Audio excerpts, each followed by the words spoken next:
When the Buddha said accept and when not to do. Close your eyes and take some long, deep breaths. Notice where you feel the breathing process in the body. Because when we speak of the breath, we're not talking about the air coming in and out through the nose. We're talking about the feeling of energy in the body that allows the air to come in, allows it to go out. Where do you feel that? Focus there. Then ask yourself if long breathing feels good. If it does, keep it up. If it doesn't, you can change. Make it shorter, more shallow, heavier, lighter, faster, slower. See what kind of breathing feels good for the body right now. If you're feeling tense, try to breathe in a way that's relaxing. If you're feeling tired, try to breathe in a way that gives you energy. If you're feeling frazzled, try to breathe in a way that feels soothing inside.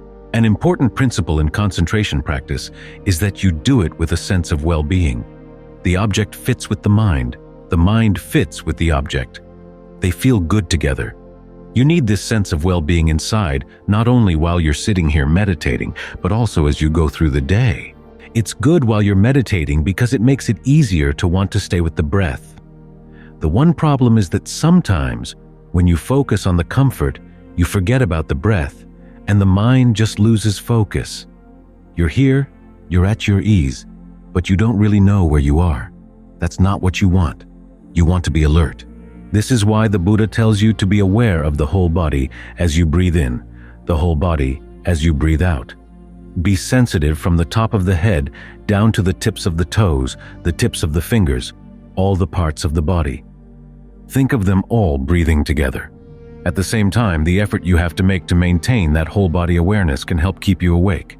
If the whole body seems too big, you can focus on one section at a time. Start down around the navel, then move up to the stomach, the chest, the head, down the shoulders, down the back, out the legs. Keep circling around in the body till you think you really are ready to settle down. We need this sense of well-being also when we're not formally meditating, because as we go through the world, we're going to meet up with a lot of things we don't like. Our main problem is that we're looking for food for the mind outside, because the mind needs food too, just like the body. Food for the body is pretty simple. We know what it is. With food for the mind, though, you have to ask yourself, what are you feeding on? You can feed on your intentions. You can feed on acts of consciousness. You can feed on contact at the senses. The problem with feeding on contact at the senses is you start looking for all your food out there in the world. Sometimes the world has good food to offer you, and sometimes it has pretty miserable food, which is why it's good to have something good inside as your own independent food source. That way, no matter how bad the food is outside, you've got nourishment inside. You're okay. After all, there are a lot of things in the world we have to put up with. We hear so much about acceptance as being the essence of the Buddha's teachings, and there are some things he has you accept, but he doesn't have you simply put up with them. He has you think about them, understand your relationship to the things that are unpleasant in such a way that you don't have to suffer from them. At the same time, there are a lot of things he tells you not to accept. It's good to know the difference. As for the things you do accept, here are some of the skills. There are going to be people who say unpleasant things. This is a fact of the world. As the Buddha said, this is the nature of human speech. People will say things that are true and things that are false. They'll say things that mean well and don't mean well. Things that are useful, things that are useless. So, if you're subjected to falsehoods, useless words meant to hurt your feelings, you have to remind yourself, this is a common feature of human speech. This is not out of the ordinary. If you want to go to a place where there's no speech like that at all, you're in the wrong place. That's one way of thinking about it, that this is just a common nature of human speech. Then you can ask yourself when someone says something unpleasant, exactly where do you feel it? It's a contact at the ear, and that's it. But for some reason it seems to reverberate in the mind. What the other person said is his or her responsibility. The extent to which it reverberates inside is our responsibility. So why do we want to keep stabbing ourselves with unpleasant words? It's because we like to feed off of other people's words. We want kind words, true words, helpful words. We want to feed off of that. But again, the world has all kinds of food, good and bad, to offer. When we open up for the good food, we leave ourselves exposed to the bad. We're better off if we learn how to feed ourselves inside.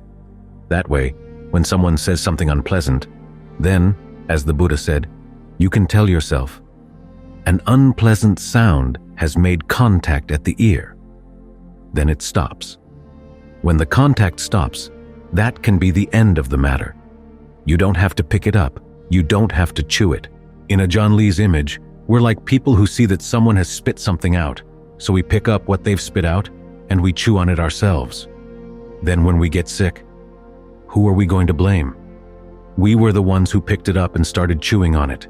When we think in these ways, we can live in a world where there's a lot of unpleasant speech going on, and yet we don't have to suffer from it. You can learn to understand your mind's own lack of skill, and you can replace it with a better skill. When you hunger for something that gives you a sense of strength and well-being, you can provide that food for yourself. That's one of the things you have to accept, the fact that there's going to be unpleasant speech. But, as the Buddha shows, you don't have to accept any suffering you might create around it. Another thing you have to accept is the fact that there's going to be pain in the body. We learned this when we were first born. It hurt to come out. It hurt to breathe. It hurt to have our skins subjected to the air. We've learned to get used to the air. We've learned to get used to breathing. But still, there's going to be pain. Here again, we have to accept the fact that there's pain, but we don't have to simply suffer from it. The Buddha offers some suggestions.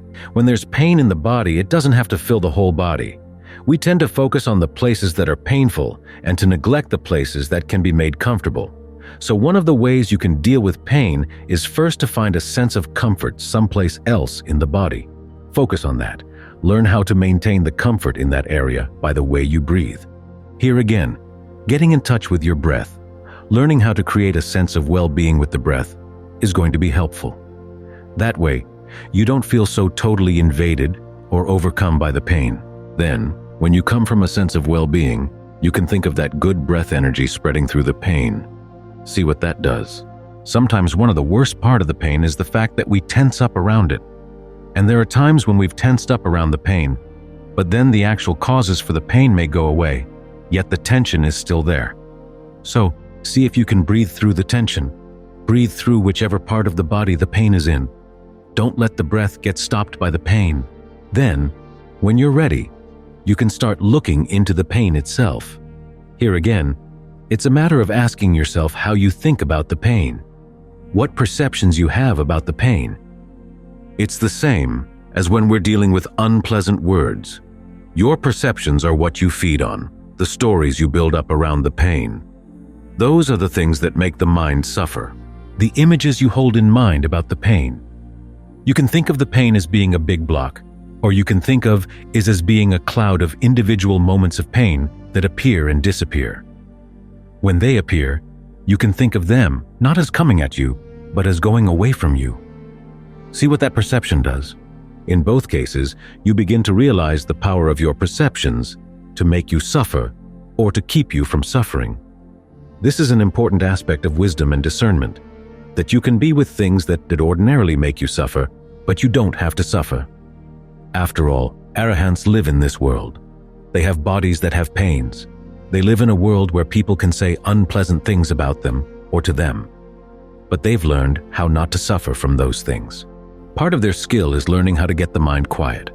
Another part is learning how to investigate the way they talk to themselves about those unpleasant things, and to train themselves to talk about them in new ways, to hold new perceptions in mind. That's an aspect of wisdom and discernment. As we train our minds, we need both the stillness that comes from concentration and the insight that comes from discernment. The stillness allows us to see subtle things we wouldn't have seen if we just tried to analyze things. The analysis allows us to understand connections that we might not have seen if we just tried to be still. You need both sides to understand what's going on and to learn how not to suffer from it. So those are two of the things you have to accept in this world: unkind words and pain. Another thing you have to accept is when you realize that you've made mistakes in the past. You've harmed yourself.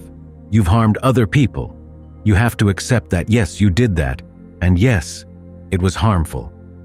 But you also have to realize that getting tied up in remorse is not going to solve the problem or undo what you did. Just tell yourself, that was not right. I want never to make that mistake again. Then spread lots of goodwill. Goodwill to yourself so that you don't beat yourself up. Goodwill for others, the people you've harmed, and other people in general, to remind yourself that you really don't want to harm anyone at all. You want to be careful about your actions. Here again, you have to accept things that are unpleasant, remembering your own mistakes. But you learn how not to suffer from them. You focus on the future.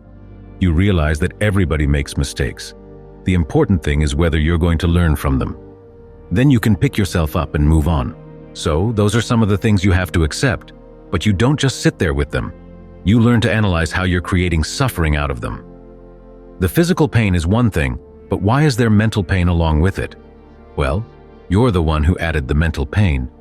Unpleasant words are unpleasant sounds, but if you make yourself suffer from them, again, you're the one who's creating the suffering, which means that you can learn how not to do that.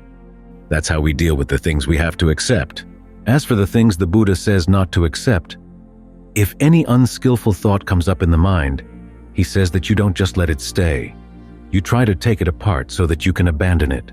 You realize that when you have an unskillful emotion like lust or anger, it's made up of three things: the way you breathe, the way you talk to yourself, and the perceptions you hold in mind. The same three things you needed to focus on when learning how not to suffer from things you have to accept. In this case, you notice how you're breathing, say, when you're angry. What you're talking to yourself about when you're angry. Someone has done something bad, and you're talking to yourself about it. You're focusing on how bad it was, how outrageous it was, how they shouldn't have done that. Maybe you want to see them suffer. That's when your anger turns into ill will. When you see this happening, you can tell yourself, okay, this kind of thinking is not helping. There are other ways I can look at the situation. You can think of the good points of that other person. You can remind yourself that if you're angry, you can't think straight. You won't be able to solve the situation, so you've got to calm down. Then look at the perceptions you hold in mind, how you perceive the situation, how you perceive what should be done. Ask yourself, where are my perceptions wrong? What perceptions would be useful to hold in mind?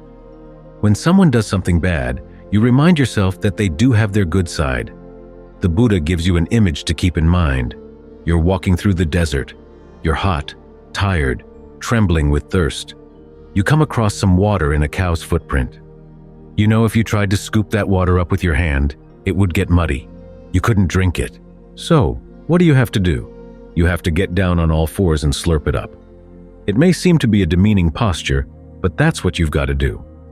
In the same way, you may think, this person is really bad. Why should I be thinking about his or her good points?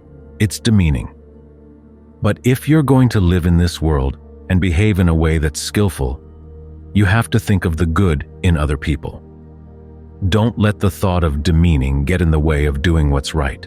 That's your motivation for wanting to do good for them, to treat them well, and to have some compassion for them. Now, compassion doesn't mean simply letting them do what they want to do. Sometimes it means stopping their unskillful behavior. But if you're going to do that effectively, you have to come from a position of goodwill. What all this means is that you take apart your unskillful emotion in terms of how you're breathing, how you're talking to yourself, the perceptions you hold in mind. Then you use those same factors to put together a more skillful state. So don't just accept the anger. You accept the fact that it's there, but you also accept the fact that you can do something about it. You don't have to be wallowing in the anger. As the Buddha said, if we couldn't abandon unskillful qualities, he wouldn't have taught us to do it. If we couldn't develop skillful qualities, he wouldn't have taught that either. So, there are some things you have to accept, some things you don't accept. But in both cases, you have to understand what you're doing, understand the way you're breathing, understand the way you talk to yourself, understand the perceptions you hold in mind, and learn how to do all of that in a skillful way. Use the comfort of the breath as food when you're dealing with things you have to accept that you can't change, and use the breath as part of a skillful approach in taking apart unskillful mind states that you can change. So, pay careful attention to the breath. It has a lot to offer in this skill of learning what to accept, what not to accept, and how not to suffer in either case.